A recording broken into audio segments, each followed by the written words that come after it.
Hello guys, কেমন আছেন? আশা করছি আপনারা ভালো আছেন। তাও ভালো আছি। দেখুন, আমরা মায়ের প্রচুর শরীর খারাপ বলে নিয়ে এসেছি, হাসপাতালে ভর্তি করেছি। দেখুন, স্লাইন টান্স ছিল, স্লাইন ছিল, অক্সিজেন লাগিয়েছিল, অক্সিজেন স্লাইন। দেখুন গাইস, এত রক্ত বেরিয়ে গেছে না, দেখুন কতটা, অনেকটা বেরিয়ে গেছে রক্ত। ওই যে শুয়ে আছে, এখনো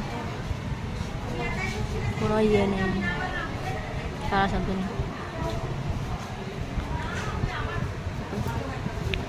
প্রচুর মানুষরা,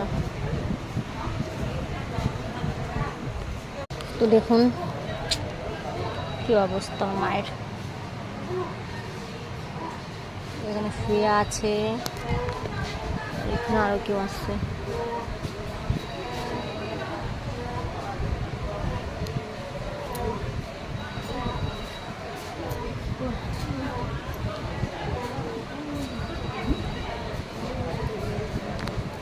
তো দেখুন, ভিতরে আমরা একদিন সিট পাইনি বলে আমরা বাইরে দিয়েছি। আমাদের বেডটা বাইরেই আছে। অনেকেও বেড আছে, অনেকেও পাইনি।